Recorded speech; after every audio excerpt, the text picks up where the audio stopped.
Shalom. I want to give all honors and glories and praises to Yahweh, Bahashim, Yahweh Shai, Bahashim, Rakah Kodash, Yahweh, which is the one true name of the Heavenly Father, Yahweh Shai, who the world ignorantly calls Jesus Christ, but his one true name is Yahweh Shai, Bahashim, meaning coming in the name. Ba means coming in, Ha means the, Shah means name, Rakah means spirit, Kodash means holy. Peace, blessings, salutations to the hopeful elect. And shalom to you sincere brothers that are scattered abroad, pushing forth this word in truth and sincerity. And shalom to you sincere sisters that are listening in silence, as the scriptures command you to do so. I am the brother Mashiach Razakah, and pretty much this lesson is going to be titled as Sex Before Marriage is Not Fornication. Now, you still got the belief out there push in a 501c3 charter religious world that fornication is considered having sex and not being married, which that's incorrect. All right, sex is marriage according to the scriptures, and we're going to prove that in this lesson because people are not understanding what the meaning of fornication is. All right, in the modern day time now that we live in the Christianity world, they believe that you have to have a marriage ring put on the woman's finger and to have a ceremony, okay, to be married. And you can't have sex because that's committed fornication, which that's incorrect. So in this lesson, we're going to prove the true way of marriage according to the scriptures. Now, in the ancient world, it was originally where you would, have intimacy with that woman and she would become your wife, right? They would take the blood of the wife, because the woman would be a virgin, right? Which is a damsel. And when you would, pretty much in slanging terms of present times now, you popped her cherry, right? That blood would be on the sheets, and you would take the sheets, you take that blood to the Levitical priest, and that would announce your marriage. But in today's society, they have it where you get on one knee, and, have a wedding dress, a suit and tie, and, you walk down the aisle, and then you pronounce you're married and you kiss and you jump the broom. Nah, that's not, according to the scriptures, that's not the true way of marriage. Okay, marriage is actually sex according to the scriptures. Now, you're going to have a disagreement with those. I know on my comment board, I'm going to get all of these different opinions of what people think. Your opinion don't matter. Okay, we're dealing with the scriptures here. We're not dealing with modern day society today. We're dealing with the ancient world of our customs. All right, the Hebrewic customs, the way how it's truly supposed to be. We're not talking about it today. All right, so you got to get that through your mind. You think in present times as the ancient days, and the ancient days was way different to the times of today. Okay, so true marriage, according to the scriptures, is sex. All right, and you can believe it or not, but this is for those that's trying to get it. This is 1 Corinthians 7:1. Lord willing, this lesson is edifying. It says, now concerning the things whereof ye wrote unto me, it is good for a man not to touch a woman. Right. Continuing, verse 2, it says, nevertheless, to avoid fornication. Now, why did it say in verse 1, now concerning the things whereof ye wrote unto me, it is good for a man not to touch a woman. Right. And when you read verse 2, it says, nevertheless, to avoid fornication. Adultery is fornication, sleeping with another man's wife, because we're going to get into the meaning of fornication there. But first, let me read this. Nevertheless, to avoid fornication, let every man have his own wife. You see that? Let every man have his own wife, and let every man have her own husband. Right? Because when you commit adultery, that's fornication. Right? So when you go into the meaning of the word fornication there, it goes into G4202, which is porneia. Right? Strong's G 4202. Porneia. Con. When you go to fornication in the Greek, it goes into G4202, which is porneia. All right. Now, this is the correct pronunciation for fornication. What is fornication? Right? It says outline of biblical usage. It says illicit sexual intercourse. Right now, some of these meanings are wrong. Like how it says illicit sexual intercourse. That's incorrect. Okay, and this is how we know it's incorrect. Watch this. It says adultery, right? Adultery is fornication. What is adultery? Sleeping with another man's woman, right? That's adultery. So let's say a man has his wife, and you take pleasures in sleeping with that man's wife, you committed adultery, which is a fornication. Fornication is adultery. All right. It says adultery, fornication, right? Which fornication is adultery.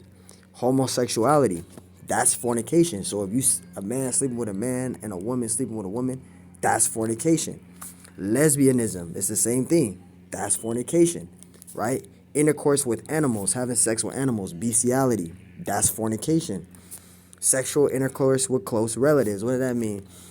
Sleeping with I'll say it for example, sleeping with your brother's wife, sleeping with your father's wife, right? Because they say your father has he's not with your mother no more, but he gets him a new woman, and you sleep with his wife.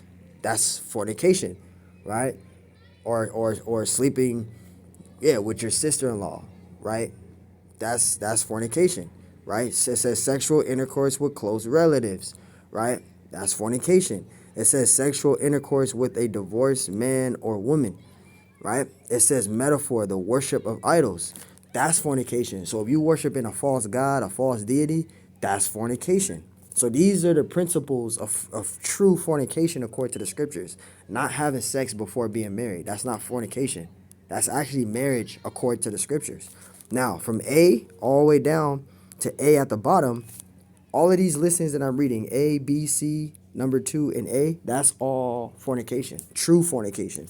Sexual intercourse with a divorced man or woman, that's fornication, right? Because according to the scriptures, a woman is not supposed to be getting remarried or being with another man until their husband is actually deceased. So let's say she had a woman had a husband and he died, right? He may have died maybe in a car accident, got killed or whatever. Now she's able to remarry. But if she's been divorced, you're not supposed to be with that woman because her husband is still alive. That's committing fornication, which is adultery. Okay, so that's why it says sexual intercourse with divorced man or woman, because a woman, she can't be with according to the scriptures, she's not supposed to be with another man until her man is deceased. If your man is not deceased and he's still on the earth and you get with another man, that man and you are committing adultery. Because you can't be with another man until he's deceased. According to this, we're going by the Bible though. We're not going off of present times now. Present times now, Esau said you can do whatever you want. You could divorce this person and get with another man and have family. But that's off according to the scriptures though. It says number 2, metaphor, worship of idols, right? You worship other gods. That's fornication. It says of the defilement of idolatry, right? As incurred by eating the sacrifices offered to idols. That's fornication. So you see the listing. These are all listings of fornication. All right. So now you know fornication is sleeping with close relatives, sleeping with another man's wife, right? Worshiping idols is fornication. Giving sacrifices and worshiping onto idols is fornication.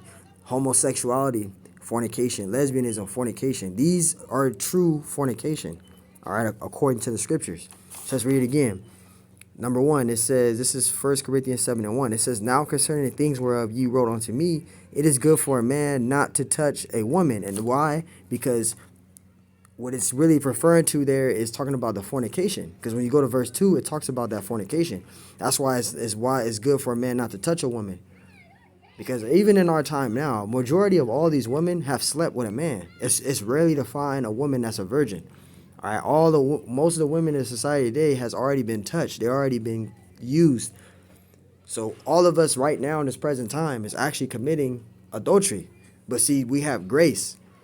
Now, we don't go around here committing automatically adultery. What do you mean by that? Going around just sleeping with any man's wife? No. But according to the scriptures, if that woman is single and she has a baby daddy and you sleeping with her and you get her pregnant, you committed adultery. According to the scriptures, you commit adultery. You're not, that woman's husband is still alive. So you're committing adultery. You could be, that's why we pray and ask the Lord for mercy, because we know that, we're in Esau's kingdom, right? We're in his captivity. It's going to be hard to find a woman that's a virgin. All right. So it says, now concerning the things whereof ye wrote unto me, it is good for a man not to touch a woman. And you see by these things, it's a good for a man not to touch a woman, because just an example, roughly paraphrasing, these women of today, they already been touched. They already used. Most of these women already have baby daddies, the whole nine.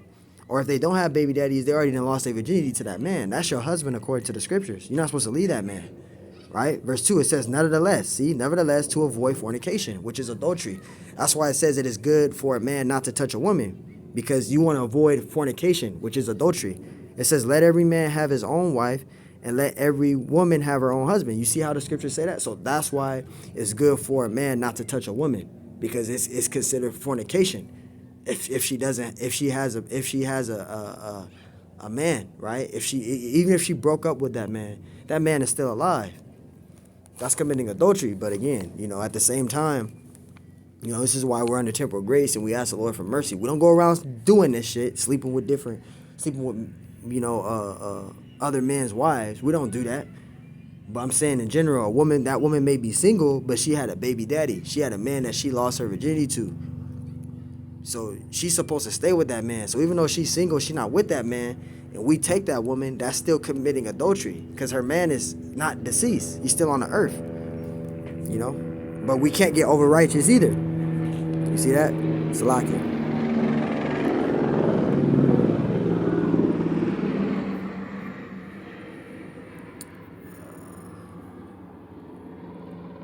We're gonna go to bear with me real quick. Salakia. I just wanted that helicopter to leave. It's all up over here at this park. The Salakia. This is Genesis 24 and 63. It says, and Isaac went out. It says, and Isaac went out to meditate in the field at the eventide, and he lifted his eyes and saw, and behold, camels were coming. So this is when Isaac saw a camel, right? And Rebecca was riding that camel, okay? Because I don't know why this helicopter over here. Salakia. It says, and Isaac went out to meditate in the field at the eventide. So again, this is when Isaac, he's at his mother's tent, or pretty much near his mother's tent, and Father Abraham sent one of his servants to get a wife for his son, right? Isaac. So this is what this going into. So we're going to see if Isaac got on one knee and they had a ceremony and kissed and jumped the broom. Let's see if they did that, or if they went and had actual sex. Because it doesn't talk about wedding rings or none of that here. Isaac pretty much took Rebecca into his mother's tent and she became his wife, meaning they had sex. Genesis 24 and 63. And Isaac went out to meditate in the field at eventide, and he lifted up his eyes and saw, and behold, the camels were coming. 64. And Rebekah lifted up her eyes, and when she saw Isaac, she lightened off the camel, right? It says, verse 65, for she had said unto the servant, what man is this that walketh in the field to meet us? See, and Rebekah, she was like, ooh, this man fine. Who is this man that I'm about to meet? Right? And that's what she has a servant. And the servant has said, it is my master. Therefore she took a veil and covered herself. You see that? You see how modesty was in the ancient world? A woman would cover themselves in the ancient world. Today, they don't cover themselves. They walk around, they show their whole entire vag and the whole thing. But in the ancient world, women have more, they were more in order. They were more modest, right? It says, and the servant has said, it is my master. Therefore, she took a veil and covered herself. You see that? Verse 66, it says, and the servant told Isaac all the things that he had done, right? Verse 67, here's the point. And Isaac brought her into his mother's tent, into his mother Sarah's tent, and he took Rebekah, and she became his wife. How did she become his wife? He took her into that tent, they had sexual intercourse, and she became his wife. There was no rings, there was no getting on. This is the ancient world customs. There wasn't no wedding rings. That all goes back to ancient Egypt. The wedding rings and all that, that goes back to, those are the customs of the heathen. Where there was no wedding rings in the time of Isaac and all the Israelite men. They weren't doing that back then. There was no the wedding rings and all that. That all goes. Those are the customs of the heathens, the Hamites. Those are their customs, wedding rings and all that. That all goes back to ancient Egypt. Those are ancient Egypt customs. You can look it up. The first wedding ring was by Pharaoh. That's not Israelite. That's not Israelite custom. We didn't do wedding ceremonies with rings and all that. We didn't do all that. They didn't do all that in the ancient world. It says that Isaac brought her into his mother Sarah's tent and took Rebekah, and she became his wife. See, so she became his wife by what? Intimacy, sexual intercourse. It says, and he loved her, and Isaac was comforted after his mother's death. See that? So, what's the true way of marriage? Sex. Okay? Sex is marriage according to the scriptures. All right? Sex is marriage according to the scriptures. All right? Sex before marriage is not fornication. Okay? Sex before marriage, all right? Sex is marriage. All right? Sex before marriage is not fornication. So you get a woman, you sleep with her, that's not fornication. That's actually marriage according to the scriptures. Now, in the ancient world, sex was very sacred. In this present time today, it's not very sacred. You just got motherfuckers just sleeping around, just popping anybody, sleeping with this person, that person, this person, this person, that person. It's not sacred anymore like it was in the ancient world. In the ancient customs, back in our own homeland and our own Hebrewic ceremonial traditions and things, the order was way different. You couldn't go around just sleeping around and doing all that. You couldn't do all that. We were under the codified laws. When you go to the book of Leviticus, right, or even go to I said the book of Leviticus, Deuteronomy, I think it's the 22nd chapter. There's a specific order on how things are to be done. And actually, let me get that out, because I'm rambling about it. I think it's Deuteronomy, the 22nd chapter. Yeah, Deuteronomy, the 22nd chapter. All right, I'll start at verse 22, because there's a way on how to deal with a woman in the ancient world, their customs, you know. It says, verse 22, if a man be found lying with a woman married to a husband. So this is a woman that is married to a husband. She's betrothed, to mean engaged to another man. It says, if a man be found lying with a woman married to an husband, it says, then they shall both of them die, both the man that lie with the woman and the woman. So shall thou put away evil from Israel. Right. So you couldn't be caught committing adultery. You would be put to death for that. That man and that woman would be put to death. So you couldn't commit adultery. Okay, that stuff was very serious in the ancient world. That's a sin. That's an iniquity. That's breaking the commandment. You see that? So you couldn't be doing that. There was a way to how to deal with. There was always order on how things are to be done. Right? There's an order for everything. Everything. All right. Verse 23, it says, if a damsel that is a virgin be betrothed, meaning engaged unto an husband, you see, and if a man find her in the city and lie with her, verse 24, then ye shall bring both out unto the gate of that city, and ye shall stone them with stones that they die. See, so this is going into what? Fornication, which is what? Adultery. So it's adultery been mentioned in the scriptures. That's why you're not supposed to be doing that. You could be destroyed for that. Sleeping with another man's wife. Now, don't get me wrong. You got women out there that's not with they may call them baby daddies. That's what they call them. They're not with them, but they're single. You know, we take them women. You know, we be with them women. Now, we are committing adultery because, according to the scriptures, because their man is not deceased. But this is why with that situation there, she's not with her husband at all. They're not together. None of that. And you take that woman, that is adultery, but at the same time, you know, we're not going around, she's in a relationship with her and we sleeping with her. That's a difference there. So again, you might have a woman that's single, she's not with her baby daddy at all. That baby daddy got a whole nother woman, a whole nother relationship, all of that. But that woman is single. You could be with that woman, you know, that's why we have temporal grace, because we're in captivity, right? But you're not supposed to be with her though, according to the scriptures, but this is why we have temporal grace. You ain't going to be able to find a woman that's a virgin in this society. It's not going to happen, right? It says, if a damsel that is a virgin betrothed unto an husband, and a man find her in the city and lie with her, verse 24, then ye shall bring them both out into the city of the gate. It says, bring them both out unto the gate of that city, and ye shall stone them both with stones that ye may die. The damsel, right? And the damsel is a young woman, right? And it says, because she have cried not, being in the city, right, and crying not. She didn't cry not. She didn't cry out. She didn't cry not. She just slept with that man. And it says, and the man, because he have humbled his neighbor's wife, he committed adultery. Fornication is adultery, right? So thou shalt put away evil from among them. See how it was? So you women out there that's committing adultery right now, if we was in the ancient world, you would be put to death already. Because that's adultery. You have a man and you in a relationship with that man. You're in the same household as that man, and you're sneaking out, sleeping with another man. You supposed to be put to death. But see, we can't do that in this society because we're in captivity. But if we was in the ancient world, that man and that woman will be put to death. Committing adultery or fornication, you could be destroyed for that. All right? You can be destroyed for that. That's willingly sinning too. But see, us again, I'm just saying general again, if you are with a woman, right, that has a baby daddy already, or she may have lost her virginity already, but she is single, she's not in a relationship with him. We are with that woman, we are still committing adultery though. But at the same time, it's different from willingly sinning. Like you're being with a woman that's in a relationship with another man. That's a difference.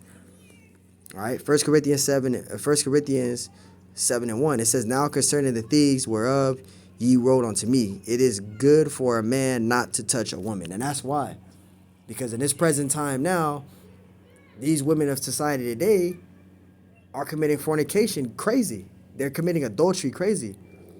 You got women right now that have a man and they got 6 dudes that they screwing on the side. That's fornication. Verse 2, it says, "Nevertheless, to avoid fornication, let every man have his own wife." See, that's why the scriptures say that. Let every man have his own wife, and let every woman have her own husband. So there you go. Sex before marriage is not fornication, okay? Sleeping with another man's wife is fornication. So Lord willing, this lesson was edifying. On to the next one. I say shalom.